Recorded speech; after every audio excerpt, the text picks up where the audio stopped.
ये जो national education policy है क्या है, शिक्षण के क्षेत्र में, एजुकेशन के क्षेत्र में क्रांति ला सकती है? नेशनल एजुकेशन पॉलिसी जो कि शिक्षा के क्षेत्र में, क्योंकि कोविड ने हमें ये सिखाया है कि आपकी डिग्री हमेशा काम नहीं आएगी, आपको उसके अलावा आपको ये जितनी भी होती है, अगर एक जॉब खत्म हो जाता है तो दूसरे जॉब के लिए आपको तैयार होना चाहिए। तो यहाँ पे आदमी क्या स्किल काम करता है, मेंटल एबिलिटी काम करती है उसकी, उसका विल पावर काम करता है। इन द फील्ड ऑफ, जैसे फॉर लैंग्वेज की अगर बात करें, कोर्सेज की बात करें, एआई की बात करें, डिजिटल लर्निंग की बात करें, कोडिंग लैंग्वेज की बात करें, तो ये सारी फैसिलिटीज़ हमारे एजुकेशन सिस्टम में अब आ गई है। लेकिन फिर उनके टीचर्स मिल जाते हैं या पुराने टीचर्स को ही अपग्रेड करने का काम आप करते हैं, क्या करते हैं? नमस्कार दर्शक दोस्तों, मैं हूं निखिल मद्रासी। पेट मैगजीन की ओर से आप सबका हार्दिक स्वागत है और स्वागत है आज के हमारे विशेष अतिथि डॉक्टर मोनिका शर्मा जी।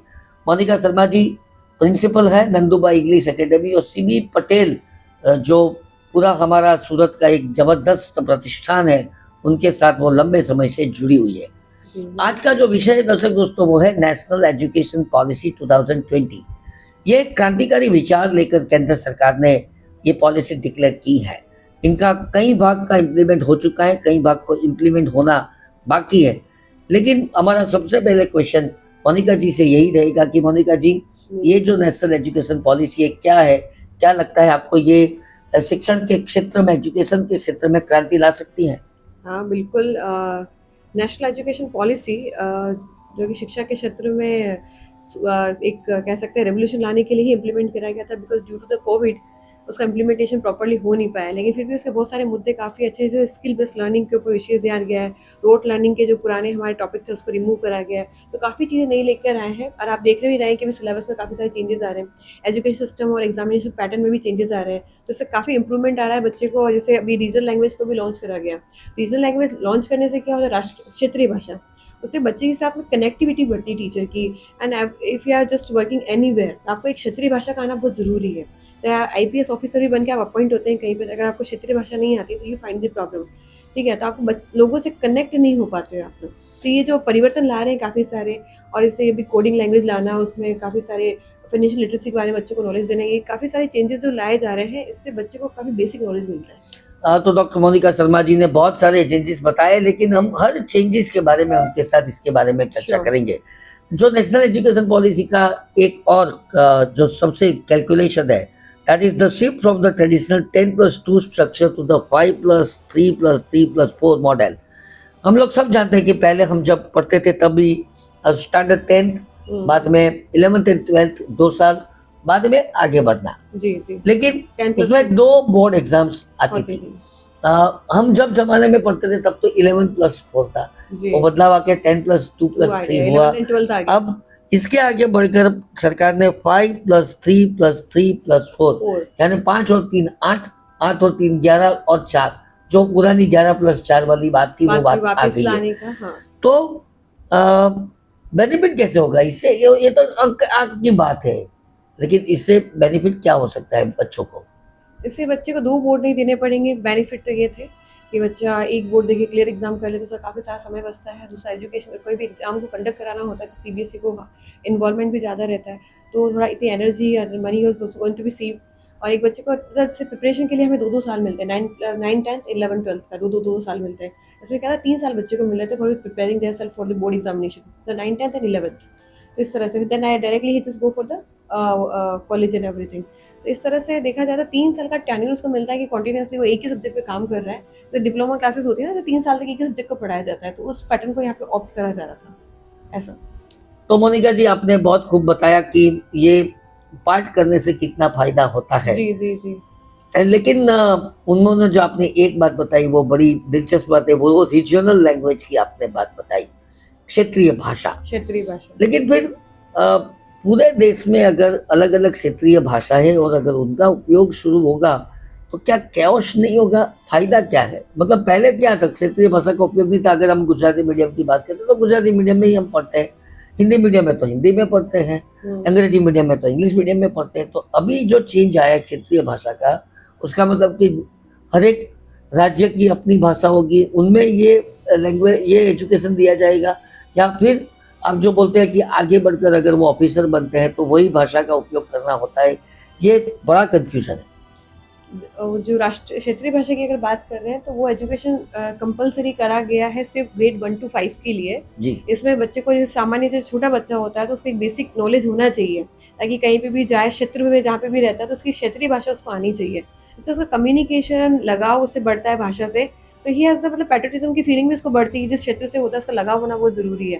तो क्षेत्रीय भाषा का ज्ञान होना तो चाहिए, बेसिक नॉलेज तो बच्चे को होना ही चाहिए। तो इसके लिए दिया। दूसरी बात क्या है कि हम ग्लोबली अभी कनेक्ट हो रहे हैं, तो ग्रेड 1 to 5 तक क्षेत्रीय भाषा का बच्चों को ज्ञान दी जाती है। उसके बाद में इसको उसका आगे प्रावधान नहीं है। बच्चे को जैसे थर्ड लैंग्वेज वाला है कि R1 R2 R3, बच्चा अपने हिसाब से लैंग्वेज सेलेक्ट करता है, उसको वो फिर उसको आगे कंटिन्यू करता है। इसमें फॉरेन लैंग्वेज भी आ जाता है, तो बच्चा चाहे जो लैंग्वेज सेलेक्ट कर सकता है। तो ये काफ़ी सारे मेजर चेंजेस गवर्नमेंट अभी लेकर आ रही है। राइट। आपका अनुभव क्या है? आपने ये चेंज को स्वीकार कर लिया है, आप आपके स्कूल में उसका कैसे इम्प्लीमेंट करती हैं? जैसे गवर्नमेंट अभी फ्रेंच है, बहुत सारी नई लैंग्वेज भी लेकर आ रही है जैसे स्कूल्स में, तो हम लोगों ने काफ़ी इसको ऑप्ट करा है। And just we always welcome whatever the initiative taken by centre of India की जो भी एजुकेशन मिनिस्ट्री जो भी हमारे लिए नया प्रावधान लाती है उसको हम लोग इम्प्लीमेंट करते हैं, और बच्चों के लिए बेहतरीन तरीके से कैसे उसको इस्तेमाल कर सकते हैं और उससे बच्चों को कैसे विकास हो सकता है, उसको बिल्कुल हम सहयोग करते हैं। इसमें आप क्या मानते हैं कि यदि नेशनल एजुकेशन पॉलिसी बनती है, जी। मिनिस्टर्स बदल जाते हैं हाँ। और काफी चेंजेस अगर ऐसे ही अगर उन्होंने बदल दिया, हम्म। ऐसी कोई संभावनाएं इसमें होती हैं? Each और and ऐसा कोई अनुभव हुआ है 5-6 साल में? हाँ, each and every time something is happen when the government changes, तो नए चेंज तो गवर्नमेंट लाती है, पर कभी कभी जैसे होता है कि इससे ट्राई एंड एरर मेथड जैसा रहता है कि कुछ इम्प्लीमेंटेशन होते हैं वो अच्छे होते हैं। जैसे पहले बीच में OMR सिस्टम पूरा ला दिया गया था, लेकिन उसके बाद में बच्चों ने लिखने का प्रैक्टिस बिल्कुल बंद कर दिया था। फिर बाद में कोविड आया तो मास प्रमोशंस हुए काफ़ी सारे, फिर टाइम हुआ तो वो उसको निकाला गया। फिर ई लर्निंग हमारे यहाँ पे काफ़ी सारा लाएगा, तो थोड़े लेकिन जिस क्षेत्र जैसे ग्रामीण क्षेत्रों में बात करें ग्रामीण क्षेत्रों में, तो दिस इज नॉट पॉसिबल, तो उस चीज़ को फिर निकाला गया। तो काफ़ी चेंजेस आते रहते हैं समय के हिसाब से। एंड जैसे सिलेबस में हमारा जैसे हमारी जो वैदिक इतिहास है उसको यहाँ पे इम्प्लीमेंट करा जा रहा है, नई चीज़ें लाई जा रही है, ताकि बच्चों को ये पता रहे कि भाई जो इंडिया है वो सोने की चिड़िया कहलाती थी, तो ग्लोरियस हिस्ट्री जो हमारी इसके बारे में बच्चों को नॉलेज मिले, तो यहाँ पे बच्चों को उसके बारे में बताया जा रहा है। तो time by the passing of the time changes are there, और परिवर्तन करना बहुत ज़रूरी भी है, because we need to be update. तो एजुकेशन सिस्टम भी ऐसी है, प्रणाली ऐसी कि समय के साथ में आपको परिवर्तन तो लाना ही पड़ता है। ये बड़ी बात आपने बता दी मोनिका जी। मैं भी पहले, अभी मैं हाँ। किसी ब्रांड का नाम नहीं लूंगा, लेकिन 2 व्हीलर पहले हम कौन सा यूटिलाइज करते थे, आज वो कहाँ है। हाँ। 4 व्हीलर हम कौन सा यूटिलाइज करते हैं, आज वो भी तो कहाँ नहीं है। है, कंपनी नहीं है वो। खुद मतलब जो परिवर्तन का स्वीकार नहीं कर पाता है वो निकल सर्वाइव नहीं जाता कर है, पाता है। सर्वाइव नहीं कर पाता है, और जो परिवर्तन का स्वीकार करता है वो कंपटीशन में आगे बढ़ सकता है। Change is the pattern of nature. जी। तो आपने इसी नियम को लेकर आप अपने हाँ। स्कूल में आगे चलते, ये बड़ी सराहनीय घटना है। दुबई इंग्लिश एकेडमी आपके सामने एग्जांपल ही है कि मतलब यहाँ पे बहुत कम बच्चे थे, फिर हमने काफ़ी सारी चीज़ें नई लेकर आए यहाँ पे। जैसे फाइनेंशियल लिटरेसी, अगर आपको पता होगा तो बच्चे को फाइनेंशियल लिटरेसी है हम ग्रेड 1 से सिखाते हैं कि how they count the money and how they have to be utilize the money, how they have to be save money. तो ये सारा फाइनेंशियल लिटरेसी में उनको नए नए तरीके दिखाए जाते हैं कि कैलकुलेट कैसे करते हैं, मल्टीप्लाई कैसे करते हैं। तो हमारा बच्चा बचपन से ही रेडी हो रहा है। जैसे कॉम्पिटिटिव एग्जामिनेशन होते हैं ना, तो मेंटल एबिलिटी के जो क्वेश्चन होते हैं इसमें सॉल्व होते हैं। तो फाइनेंशियल लिटरेसी की एजुकेशन हम लोग देते हैं। अच्छा, अभी नया वर्ड आ रहा है, ई लर्निंग आ रहा है, और अब कह सकते हैं कि AI से कनेक्ट हो गया, तो कोडिंग लैंग्वेज जो बच्चे बाहर वाले वाइट हेड्स वगैरह या वो सारे कोर्स बाहर करने जाते थे, वही कोर्स अभी CBSE ने इनरोल कर दिया, उसको हमने ऑप्ट कर दिया। तो कोडिंग लैंग्वेज ग्रेड 1 से ही बच्चों को स्टार्ट कर दी जाती है। तो my small children they are going for the lab, उनको पता है कंप्यूटर कैसे चलाते हैं, they know mouse and everything. तो बच्चों को आज के बच्चों को सब पता है ना, तो Gen Z generation they know how to operate laptop.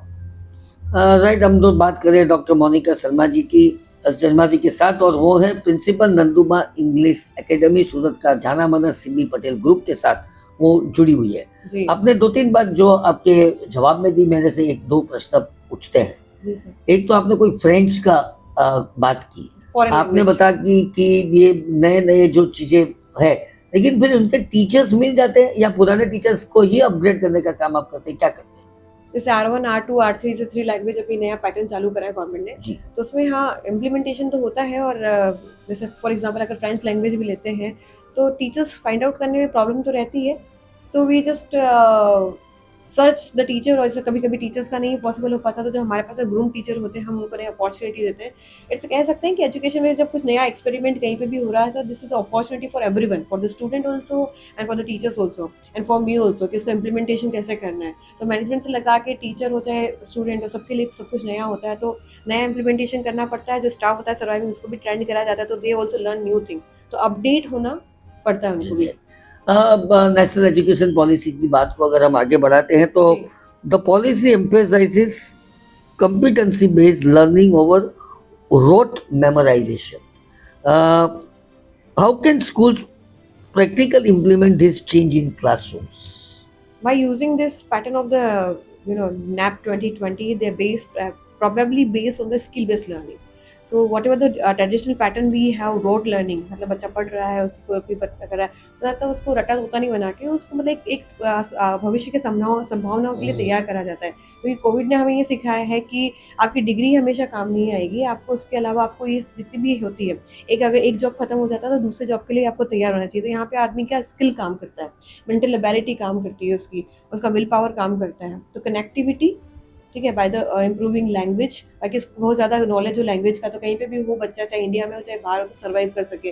तो that the thing is that. और दूसरा क्या है कि समय के हिसाब से, एआई के हिसाब से वो अपडेट रहे। उसको लैपटॉप चलाना भी आना चाहिए, उसको वाईफाई का बेहतरीन यूज़ कैसे करना है वो भी आना चाहिए, उसको उसके वीडियोज़ बनानी भी आना चाहिए, उसको पॉडकास्ट करते हुए भी आना चाहिए। तो they all knowledge we have to be give to the student. Right, ये सही बात है। ये छोटे बच्चे को आज पॉडकास्ट भी सिखाया जाता है यू क्योंकि can see several students are doing, छोटे छोटे बच्चे पॉडकास्ट ले नहीं रहे नहीं, हैं। मेरे तो 5 साल की मतलब 5वीं स्टैंडर्ड की मेरी पोती है, पोती है। वो आज ही मतलब अगर हम यहाँ पर रिकॉर्डिंग कर रही है तो वो कहीं और पे रिकॉर्डिंग कर रही है किसी और के साथ। अच्छा तो अच्छा। आपने जो बताया वो बहुत ही बढ़िया बात बताई, और मेरे ख्याल से अगर This- बच्चों को अभी हाँ। से ये सिखाया जाए तो आने वाला फ्यूचर अपना बहुत दिस ही कैन अच्छा हो सकता है। Possible because of the nap 2020, और जो हमारे मोदी जी हैं, प्राइम मिनिस्टर जो है, वो इनिशिएटिव्स लेकर आ रहे हैं।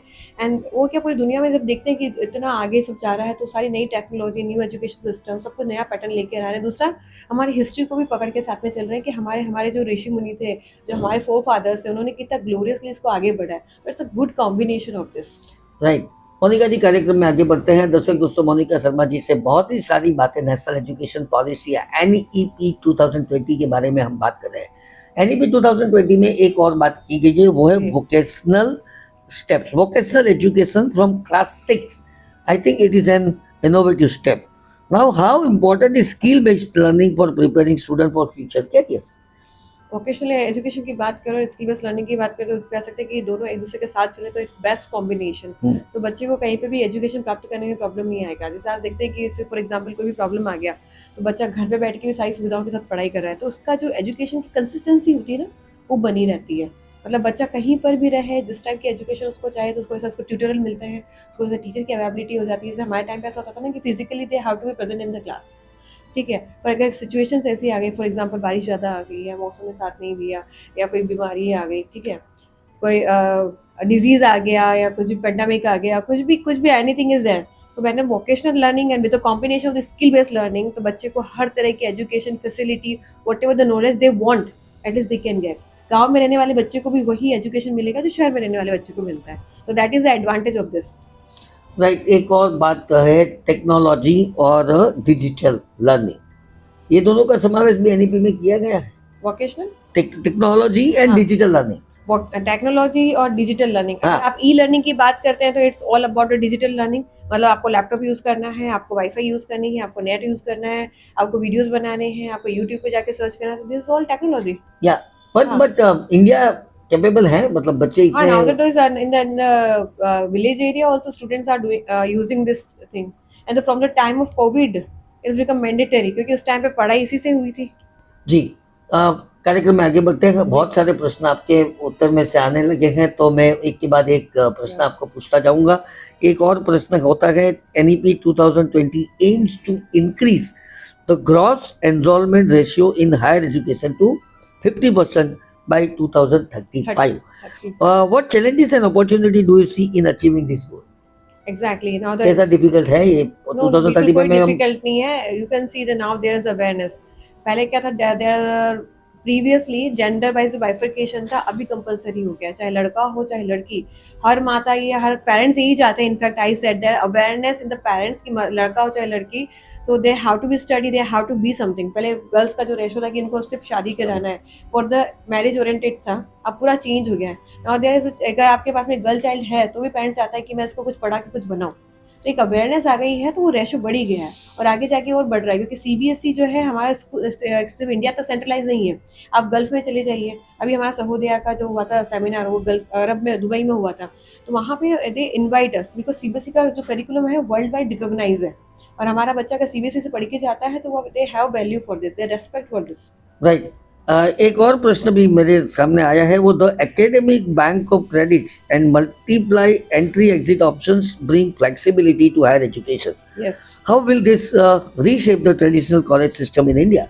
If I talking about this topic is academic credits, so it connect the student with the globally, because whenever the student have the more enrollment in the education and we have the very versatility in the very different type of the courses, तो क्या होता है, बच्चे को एक development मिलता है, उसके पास में ये कोर्स करने के लिए उसका नॉलेज बढ़ता है। जब नॉलेज बढ़ता है तो एम्प्लॉयमेंट की जो अपॉर्चुनिटीज़ जो होती है ना, वो बढ़ जाती है। तो आत्मनिर्भर भारत का जो हमारे मोदी जी का सपना है, वो पूरा करने की पूरी तैयारी चल रही है। तो credits of the student that is going to be increase day by day because of this new NEP 2020 and lots of many opportunity for the student in the field of, जैसे फॉर लैंग्वेज की अगर बात करें, courses की बात करें, AI की बात करें, डिजिटल लर्निंग की बात करें, कोडिंग लैंग्वेज की बात करें, तो ये सारी फैसिलिटीज़ हमारे एजुकेशन सिस्टम में अब आ गई है। जी मोनिका जी, आपका डीप नॉलेज जो एनईपी पर है बहुत ही सराहनीय है, क्योंकि Thank आपने you, sir. स्टडी भी किया है और जी। आप उसी क्षेत्र में इसी तरह से आगे बढ़ रही है। अब आपको बहुत बहुत बधाइयाँ ऑल्सो और कंग्रेचुलेशंस कि आपने इतनी डीपली इस विषय को समझ में लाने की मैं कोशिश चाहती की हूँ है। कि मदर फादर भी और पेरेंट्स भी इसको सपोर्ट करें, क्योंकि रोट लर्निंग जो हमारा पुराना पैटर्न था उसको हटा के हम बच्चे को एक नया विकास, जैसे मानसिक और शारीरिक विकास के साथ साथ में उसको एक जो थिंकिंग इंटीग्रेशन पावर होता है ना बच्चे का, वो बढ़ता है इससे। तो जो जितने भी अपॉर्चुनिटीज़ आ रही है, जितनी भी नई लर्निंग्स आ रही है, तो उसको बच्चे को अप्रिसिएट करें, उसको आगे बढ़ाएं। जी Monika ji, despite reforms, issues like unequal access to quality education still exist. Yes. What more should policymakers and institutions do to bridge this gap? मतलब not equal distribution of the whatever the facility we are talking about the rural area. गाँव में अभी भी बच्चों के पास बहुत सारी facilities नहीं होती due to lack of the knowledge, they don't know how to operate the things, how to operate this tools, because facility तो बहुत है, डिजिटल है, बहुत कुछ है, पर क्योंकि सुविधाओं का अभाव होने के कारण उनको चीज़ें मिल नहीं पा रही है, तो थोड़ी बहुत प्रॉब्लम्स तो रहने ही वाली है। But then afterwards, why nowadays government is putting their initiative a lot for providing the education. Right. My last question to you regarding this NEP is, looking ahead to 2040, what kind of education system do you envision India building through NEP and future reforms?